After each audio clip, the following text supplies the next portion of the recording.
கர்த்தருடைய பரிசுத்த நாமத்துக்கு ஸ்தோத்திரம் உண்டாவதாக. இந்த வேளையில் தேவன் என்று சாட்சியாக நிர்வகித்ததற்காக நான் தேவனை ஸ்தோத்திரிக்கிறேன்.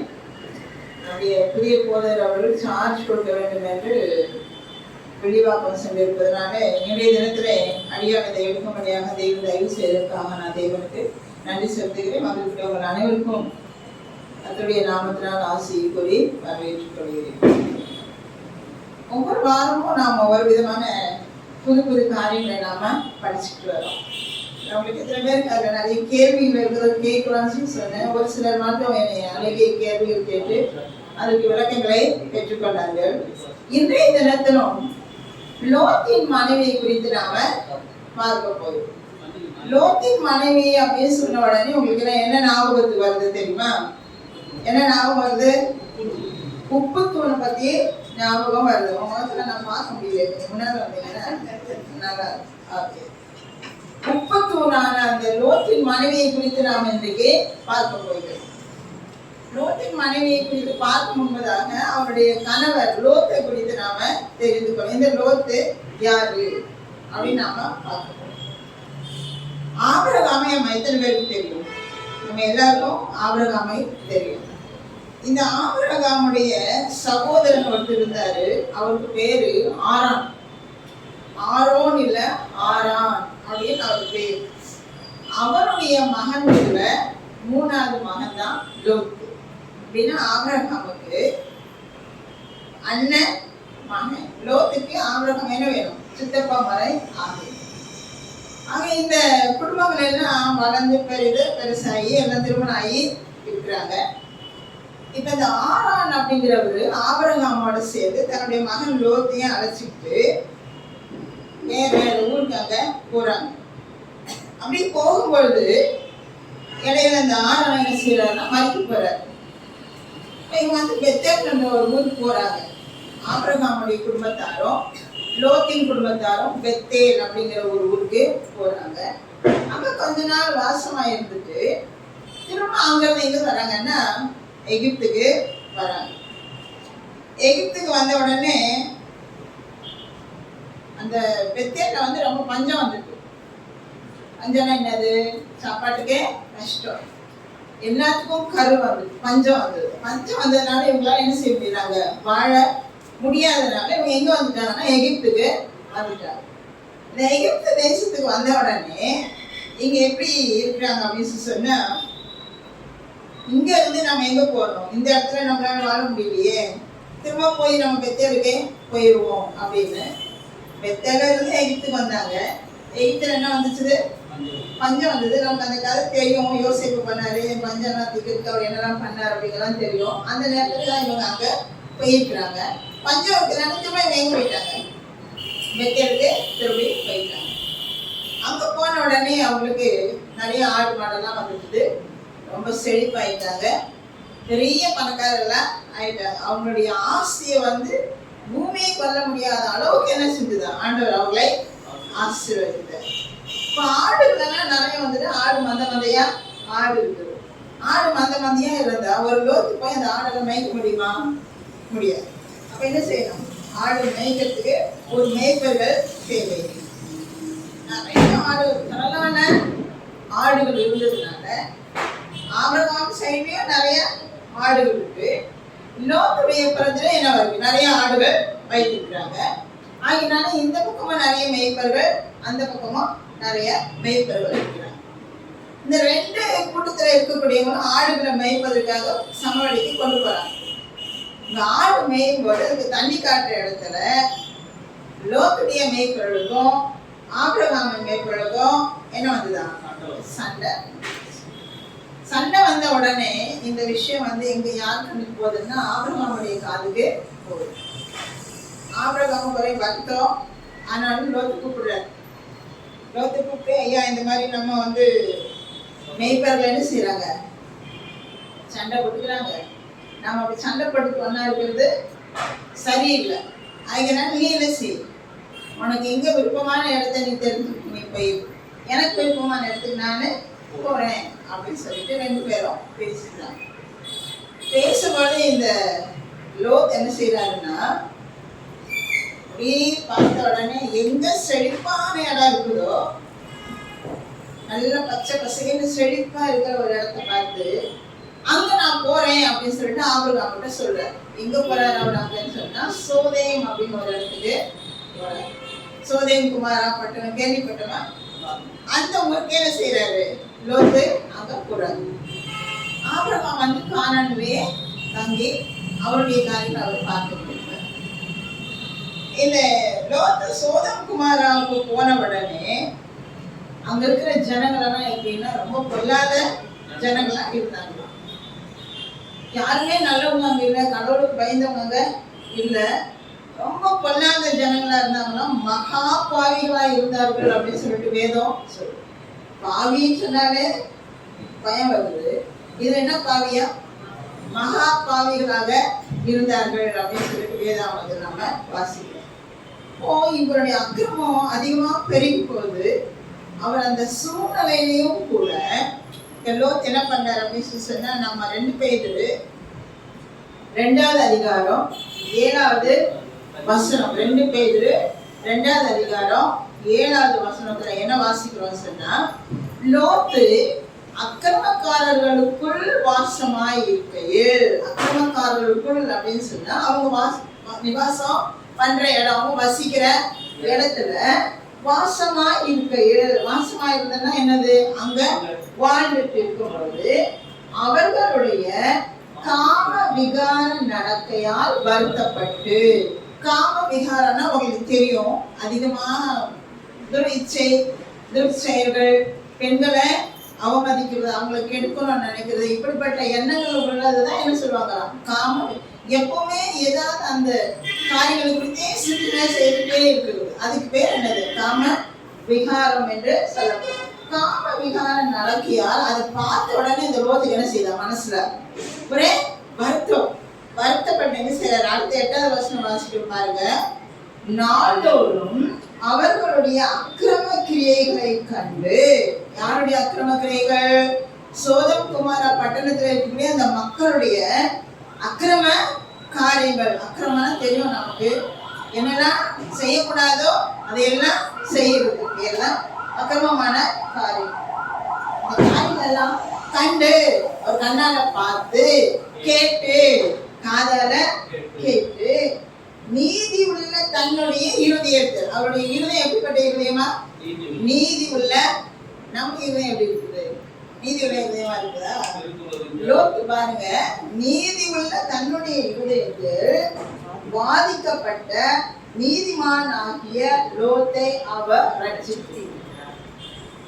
அந்த அக்கிரமம் பண்றவங்க, இந்த காம விகாரம் பண்றவங்க, அநியாயம் பண்றவங்க, அவங்க மத்தியில தான் யார் வாழ்றா, லோத்து வாழ்ந்துட்டு இருக்காரு. அவரு அவருடைய மனைவி 2 பிள்ளைகளோட வாழ்ந்துட்டு இருக்காரு. அவரால் இதெல்லாம் என்ன செய்ய முடியலையா, பார்க்க முடியல. அது பார்க்குறாரு, அவங்க பேசுற அந்த கொள்ளாத கெட்ட வார்த்தையெல்லாம் கேட்கிறாரு. அதனால தன்னுடைய இதயத்தை என்ன செய்யறாரா, மிகவும் வேதனைப்பட்டு வருத்தப்பட்டு அவங்களுக்காக ஜெபம் பண்ணாராம். வேதனைப்பட்டு வருத்தப்பட்டு நீதியுள்ள தன்னுடைய இருதயத்தில் பாதிக்கப்பட்டு நீதிமானாகிய லோத்தை ஆண்டவர் செய்வான், ரட்சிக்கணும். எந்த இடத்துல இருந்தாலும் ஆண்டவர் பயந்து பிள்ளைகள் எப்படி இருக்கலாமா, உண்மையும் உத்தவமா, அது பின்னாடி நம்ம பார்க்க போறோம்.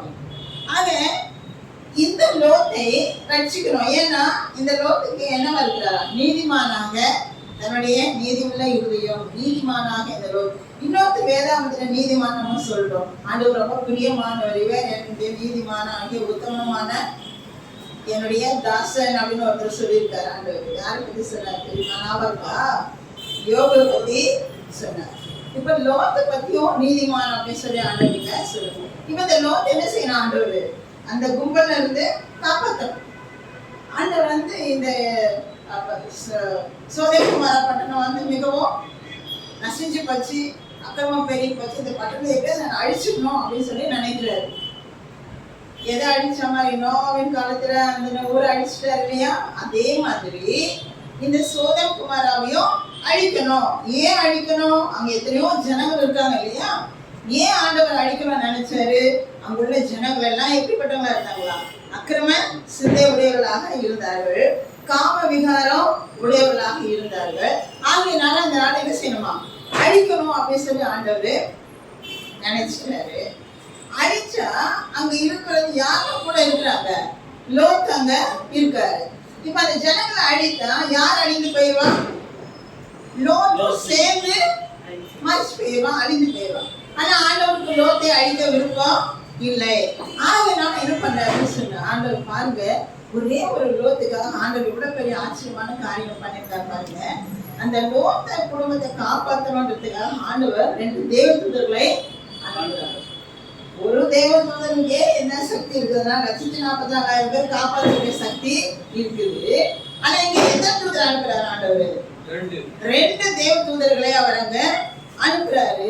அந்த தேவதூதர்கள் வந்து என்ன செய்றாங்க பாருங்க, ஆதியாகமம் 19வது அதிகாரம் 1வது வசனத்துல அவர்களை ரட்சிக்க தேவதூதர்களை அனுப்பினார்.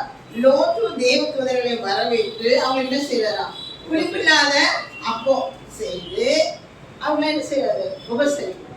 வீட்டுக்கு வந்து சாப்பாடு கொடுக்கணும்ல என்னமா, அதனால இவங்க என்ன செய்யறாங்களா, அப்போ செய்து அவங்களுக்கு சாப்பிட கொடுத்து நேரம் ஆயிட்டுது, ராத்திரி ஆயிட்டு, உடனே என்ன செய்யணும், தூங்க போகணும், படுக்க வைக்க. அவங்க தூங்க முன்னால கதவு தட்டுற சத்தம். எப்படி தட்டுறாங்கன்னா சும்மா சாதாரணமா தட்டுறாங்க. எல்லாரும் வந்து அந்த வசனம் என்ன சொல்லுதுன்னா 19:3 வசனத்துல வாசிங்க. வாலிபர் முதல் கிழவர் வரை உள்ள ஜனங்கள் லோத்தை அழைத்து அந்த மனுஷரை நாங்கள் அறியும்படி எங்களிடம் கொண்டு வா என்று கோபப்பட்டனர். அவர்கள் படுக்க முன்னே சோதம் பட்டணத்து மனிதராகிய வாலிபர் முதல் கிழவர் மட்டும் உள்ள ஜனங்கள், வாலிபர் வந்து கிழவன் வரைக்கும் பாருங்க எவ்வளவு ஜனங்கள். இந்த ஜனங்கள் அனைவரும் நானா திசையில இருந்து வந்து எல்லா இடங்களும் இருந்து வராங்க. ஒருத்தர் இல்ல, பக்கத்து வீட்டுக்காரர் இல்ல, 10 பேர் இல்ல, 5 பேர் இல்ல, 4 பக்கம் 4 திசைகள்ல இருந்து என்ன செய்யறாங்களா, ஜனங்க வந்து வீட்டை சூழ்ந்துட்டு, அடுத்த வசனம், வீட்டை சூழ்ந்து லோத்தை கூப்பிட்டு, இந்த ராத்திரி முன்னெடுத்து வந்த மனுஷர் எங்கே, நாங்கள் அவர்களை அறியப்படிக்க அவர்களை எங்களிடத்தில் வெளியே கொண்டு வா என்று சொன்னார்.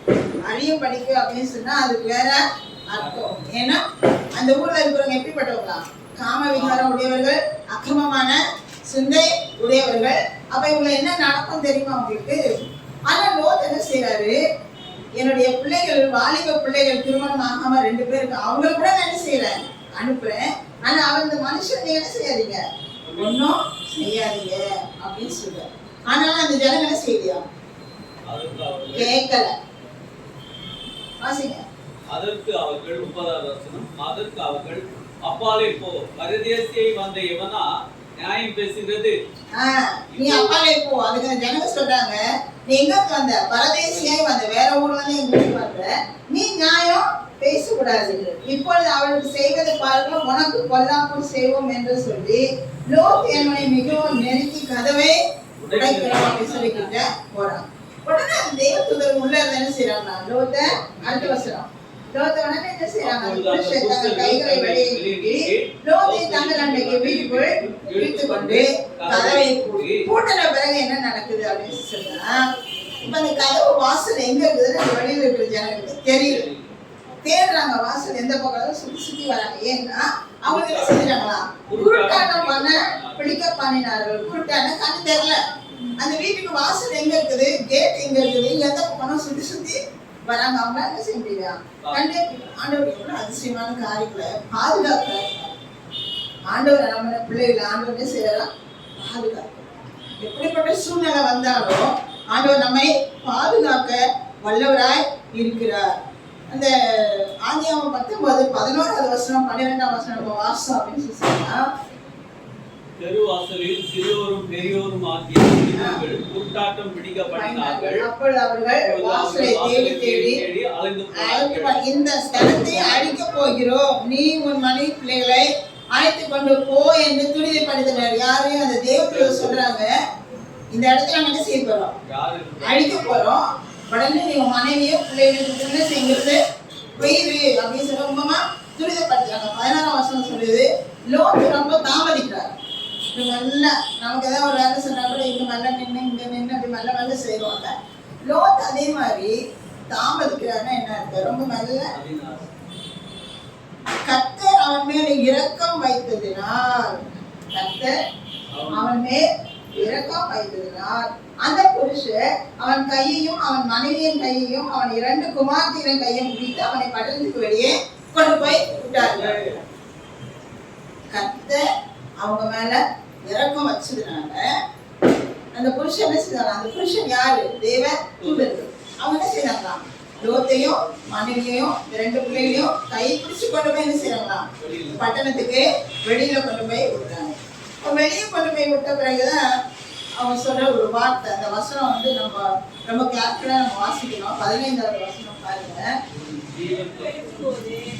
தூதர் லோத்தை நோக்கி, பட்டணத்துக்கு வரும் தண்டனையை நீ அழியாத படிக்கு எழுந்து உன் மனைவியையும் இங்கே இருக்கிற உன் 2 குமார்த்திகளையும் அழைத்துக் கொண்டு போ என்று சொல்லி அவனை துரிதப்படுத்தினார்கள். அடுத்த வசனம். அவன் தாமதித்து கொண்டிருக்காத அடுத்த வசனம் 17வது வசனம். அவர்களை வெளியே கொண்டு போய் விட்டு, இங்க அந்த 4 வாக்கியத்தை நீங்க நல்லா கவனிக்கணும். அந்த வசனத்துல அவர்களை வெளியே கொண்டு போய் விட்ட பின்பு அவர் முதலாவது காரியம் உன் ஜீவன் தப்ப ஓடிப்போ, 2வது பின்னிட்டு பாராது, 3வது எங்கும் இல்லாது, இந்த சமத்துவம் நீ எங்கும் நிற்கக்கூடாது, இல்லாது, 4வது காரியம் நீ அழியாத மலைக்கு ஓடிப்போ அப்படின்னு சொல்ற. 4 காரியம் சொல்ற. என்னென்ன காரியம் சொல்ற? 4 காரியம். ஜீவன் தப்ப ஓடிப்போ, பின்னிட்டு பாராது, எங்கும் இல்லாது, நீ அழியாத படிக்கு. சரி, இவங்க எல்லாம் கண்மணிலேயே பார்த்து கொண்டு இந்த லோத்தி மனைவி என்ன செய்யறான்? எல்லாம் பாக்குறான். என்னென்ன பாக்குறான்? ஆண்டவர் வந்து என்னென்ன அதிசயம் அவங்க வாழ்க்கையில செய்துட்டாங்க. அன்னை இதெல்லாம் மாத்திரம் அவங்க வந்த உடனே சாப்பாடு கொடுத்து படுக்க போனா அவங்களுக்கு குருட்டான பிடிக்க வச்சு ஓட வச்சது ஒரு பெரிய ஆச்சரியமான காரியம் தானே. அதை யார் பார்க்குறது? லோத்தினுடைய மனைவி பார்க்கிறான். பிறகு அவங்கள கை பிடிச்சி கூப்பிட்டு வந்து, என்ன செய், ஓடிப்போ, திரும்பி பார்க்காத, நிற்காத, மலைக்கு ஓடிப்போ அப்படிங்கிறத அவங்க சொல்றாங்க. இந்த லோத்தி மனைவி இது எல்லாத்தையும் கேட்கிறான். ஆனா இந்த ஆண்டவர் சொன்ன அந்த சத்தத்துக்கு அந்த லோத்தி மனைவி என்ன செய்யலையா? கீழ்படியலை. ஏவாளும் அதே மாதிரிதான் ஆண்டவருடைய சத்தத்துக்கு என்ன செய்யலாம்? கீழ்படியல. சர்வம் சொன்னதுக்கு கீழ்படிஞ்ச அந்த பழத்தை சாப்பிட்டா. ஆனா ஆண்டவர் சொன்னதை செஞ்சார். தொடாத, பார்க்காத, அதை வாங்கி பொசித்து பாவம் செய்தார். இங்கு இந்த அம்மாவும் நீ ஓடிப்போன்னு சொன்னா ஓடி பண்ணமா வரவா, திரும்பி பார்க்காதன்னு சொல்றாங்க. திரும்பி பார்க்காம வரணும். திரும்பி பார்க்காதங்கிற வார்த்தைக்கு இவன் என்ன செய்யலையா? கீழ்படியவில்லை. உடனே என்ன செய்யறான்? திரும்பி என்ன உலக ஆசை, ஐயோ என் வீட்டு வாசை இல்லாத, இன்னைக்கு நம்ம அந்த ராத்திரி வந்து ஆண்டவர் உங்க வீட்டை விட்டு ஓடி திரும்பி பார்க்காதுன்னு சொன்னா எத்தனை பேர் ஓடுவோம் சொல்லுங்க? நான் ஓட மாட்டேன்ப்பா. கண்டிப்பா திரும்பி பார்ப்போமா? கண்டிப்பா. ஐயோ என் வீடு, என் ஆஸ்தி, என் சொத்து, என் பிள்ளைங்க, ஐயோ நான் எல்லாத்தையும் விட்டுட்டு போறேனே, ஐயோ எல்லாம் போயிடுச்சுன்னு செய்வோம். கண்டிப்பா திரும்பி விளையும் தானே. அது அவ்வளோ ஒரு பெண்ணுதான். அவன் என்ன செஞ்சுட்டான்? அந்த ஆசை, உலக ஆசையினால பின்னிட்டு திரும்பி பார்த்தாள். பார்த்ததுனால என்ன ஆனா? சாப்பாடு போட்டு சாப்பிடும்போது உப்பு போட்டு யாரெல்லாம் சமைக்கிறீங்களோ நீங்கெல்லாம் யாரும் மறக்க கூடாதுதான். லோத்தின் மனைவியை மறந்து விட. இப்ப இந்த கதை நீங்க எத்தனை பேருக்கு விளங்குச்சு? நான் சொன்ன இந்த கதை எல்லாருக்கும் விளங்குச்சுதான் இல்லையா? எல்லாருக்கும் விளங்குச்சு. இந்த கதை மூலமா நமக்கு என்ன படிப்பினை வரப்போகுது? லோத்து போனாரு, அந்த ஜனங்க அக்கிரம சிந்தைக்காரெல்லாம் இருந்தாங்க. ஆண்டவர் ஜனங்களை அழிச்சிட்டாரு, லோத்தை காப்பாத்தினாரு. முடிஞ்சிச்சா? 4 வாக்கியத்துல. இதனால நமக்கு என்ன லாபம்? இது மூலமா நம்ம என்ன பாடம் படிச்சுக்க போறோம்? அதுதான் இப்ப ரொம்ப முக்கியமான ஒரு காரணம். அந்த பேதுரு 2:7-8 குறியீடு போல அக்கிரமக்காரனுக்குள் வாசமா இருந்தாலும் நீதிமானாக யார் இருந்தார்?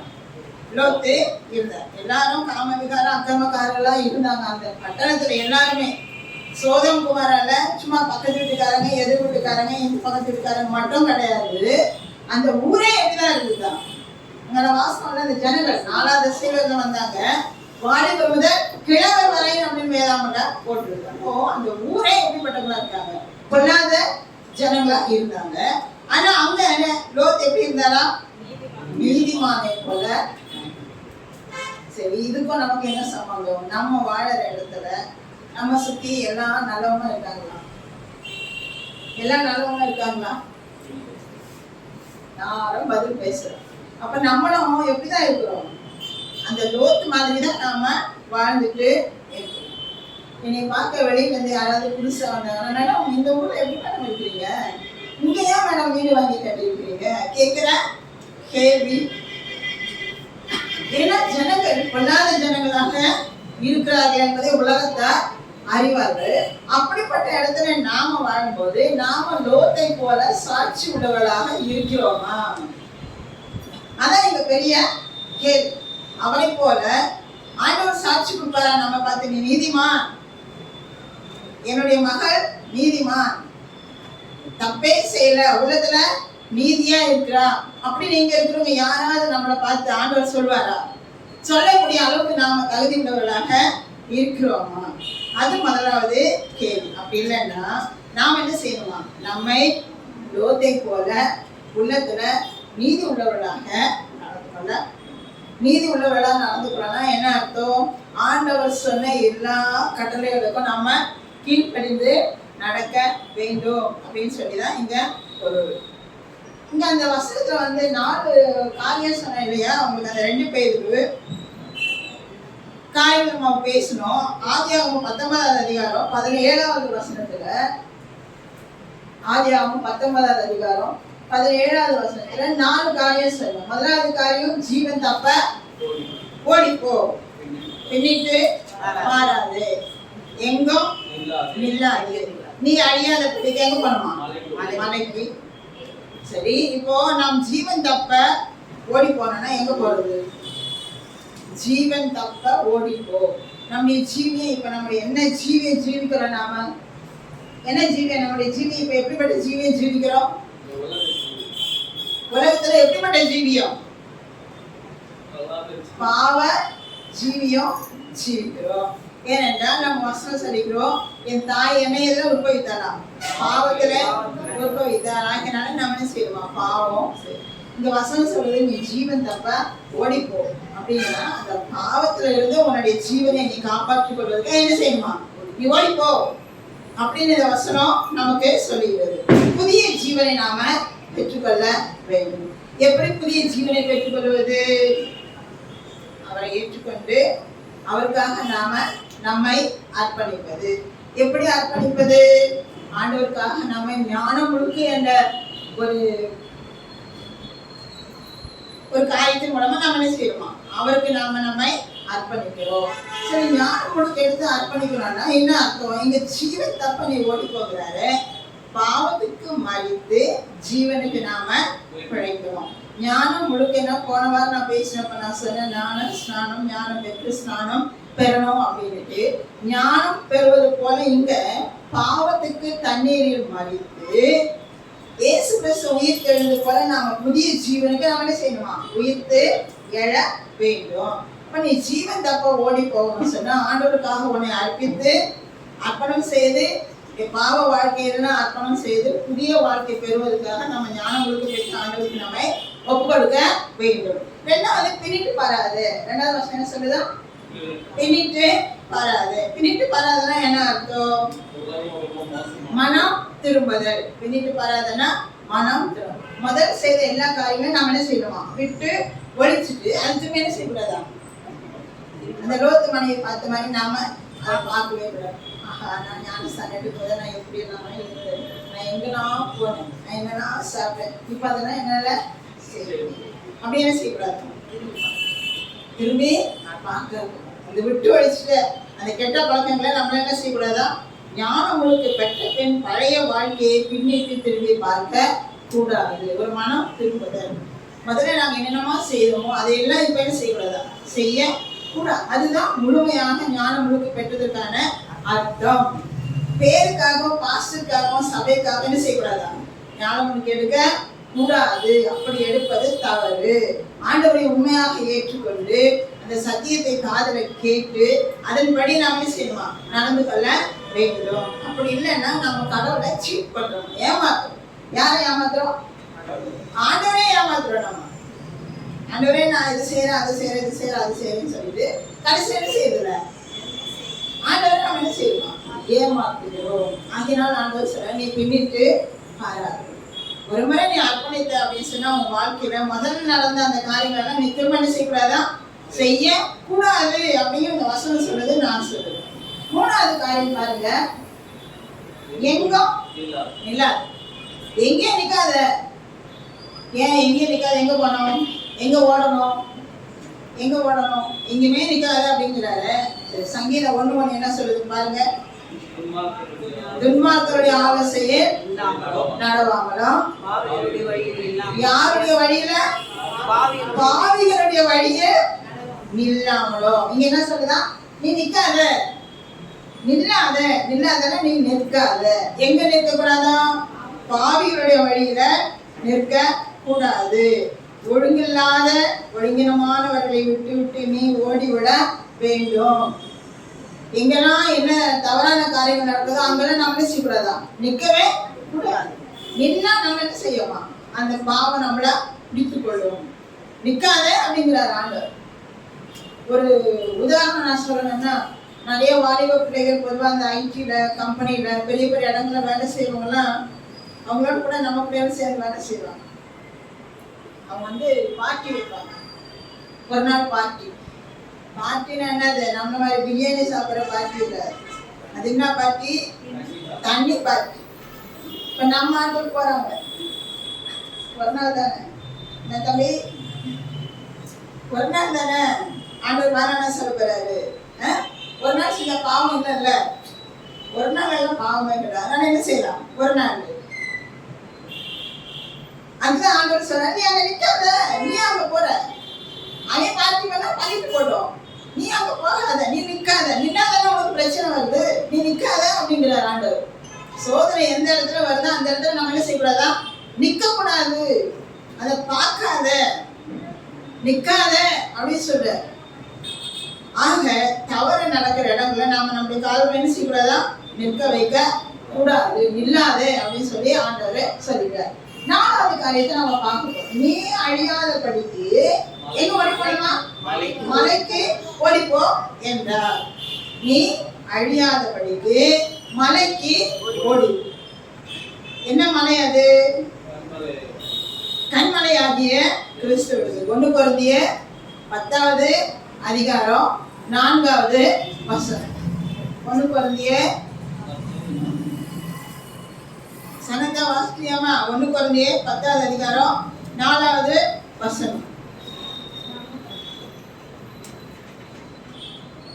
எல்லாரும் ஒரே ஞான பானத்தை குடித்தார்களே, எப்படி அவர்களோடு கூட சொன்ன ஞான கண்மலையின் தண்ணீரை குடித்தார்.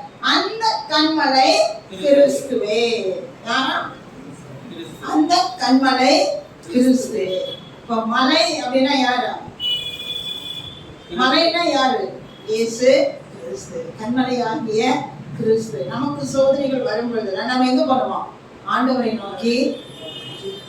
கண்களை பர்வதங்களுக்கு எனக்கு ஒத்தாசி வரும், பர்வதங்களுக்கு நேராக என் கண்களை ஏறெடுப்பேன். பர்வதம் அப்படின்னா என்ன அர்த்தம்? மலை. எனக்கு ஒத்தாசி வரக்கூடிய பர்வதற்கு நேராக என் கண்களை ஏறெடுப்பேன். அப்போ கண்மலையாகிய கிறிஸ்துவை நம்ம பார்க்கும் பொழுது நம்முடைய சோதனைகள் எல்லாம் என்ன செய்வோம்? போய்விடும். பேதுரு கடல்ல வரும்பொழுது அந்த படகுல வராரு. அப்ப எதுக்கு யார் வருது? ஆண்டவர் இயேசு கிறிஸ்து நடந்து வராரு. எங்க மேல நடந்து வராரு?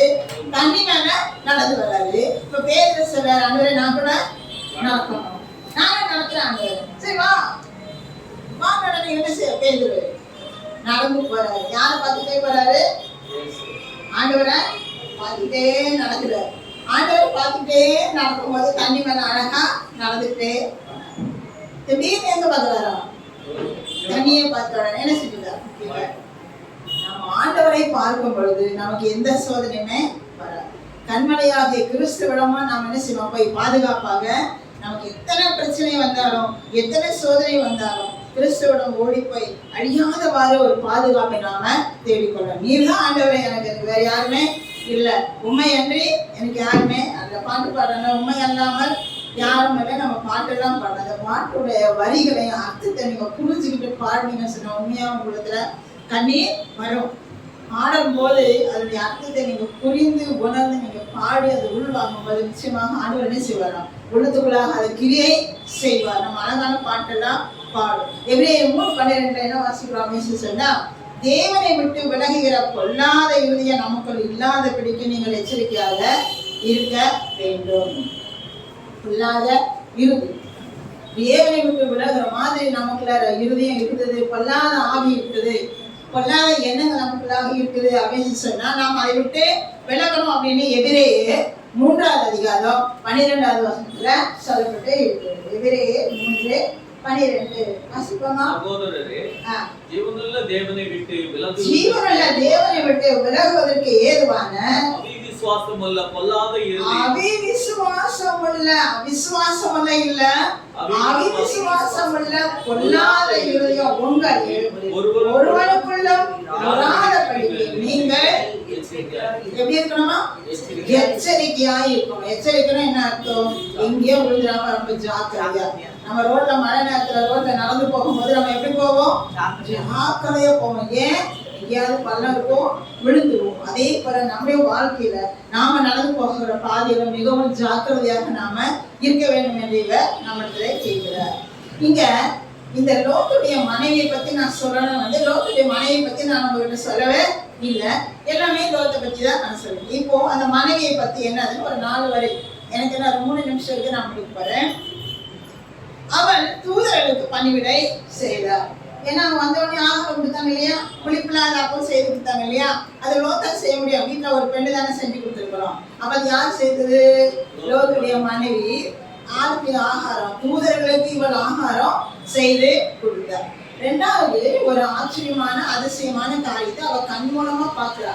அது என்னதுன்னா, அவங்க வீடு சுத்தி என்ன ஆச்சுதான் கண்ணு தெரியாம எல்லாரும் குருட்டாட்டம் கொடுத்து ஓடுறதவா பாக்குறான். கண்ணு முன்னால பாக்குறான். நல்ல கண்ணு தெரியுற ஆட்கள் வந்தாங்க, வம்பு பண்றாங்க. அந்த தேவதூதர்கள் அவளுக்கு என்ன செய்யறாங்க? குருட்டாட்டம் பிடிக்க பண்ணினாங்க. அப்போ அந்த அதிசயத்தை யார் பாக்குறது? லோத்துடைய மனைவி கண்ணால காண்கிறார். பிறகு எச்சரிப்பை சத்தம் கேட்கிறது.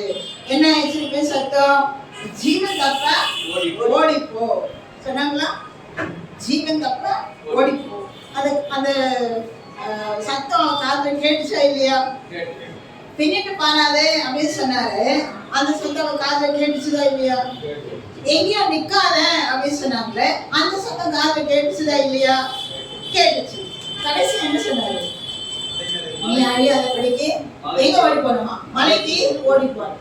இது அவ்வளவு யார் காதுல கேட்டுச்சு? அவருடைய காதுல கேட்டது. ஆனா அவன் என்ன செய்யல? அந்த காதுல அதை வாங்கி கொள்ளவே இல்லை. இன்னொன்னு, அவங்க குடும்பத்தோட கையை பிடிச்சு கொண்டு வராங்க அந்த தேவதூதர்கள். நீங்க அந்த வசனத்தை வாசிங்களா? குடும்பத்தோட லோத்தையும் அவருடைய மனைவியையும் அந்த 2 பிள்ளைகளையும் கையை பிடிச்சி இழுத்து கொண்டு வந்து பட்டணத்துக்கு வெளியில விடுறாங்க. அந்த குடும்பத்தோட இவன் என்ன செய்யறா? வெளியில வரா. குடும்பத்தோட வந்த பொழுதும் இவன் என்ன செய்யறா? ஆணுடைய சத்தத்துக்கு செவி சாய்க்கிறான். கடைசியில என்ன செஞ்சுட்டாரா? ஆசை பின்னால பார்த்துட்டு உப்பு தூணாக மாறினார். கடவுளுடைய வார்த்தைக்கு மீறி நடக்கும் பொழுது நிச்சயமா நமக்கு என்ன வருமா? சாபம். தெரியாம செய்வர்களுக்கு என்ன கிடையாது, அவ்வளவா இருக்குது பனிஷ்மெண்ட்.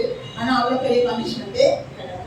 தெரிந்து செய்வங்களுக்கு அதிகமான தண்டனை கிடைக்கும். நாம பிள்ளைங்களை வளர்க்குறோம்.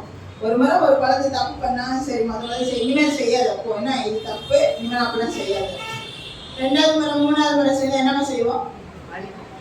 சொன்னல அது தப்புன்னு தெரியும்ல, தெரிஞ்சா செஞ்ச அடிக்கிறவா. அப்போ உலக பிரகாரமான நாம நம்ம பிள்ளைகளை அந்த அளவுக்கு வளர்க்கும் பொழுது ஆண்டவர் நம்ம மீது எப்படி இருக்கிறாரா?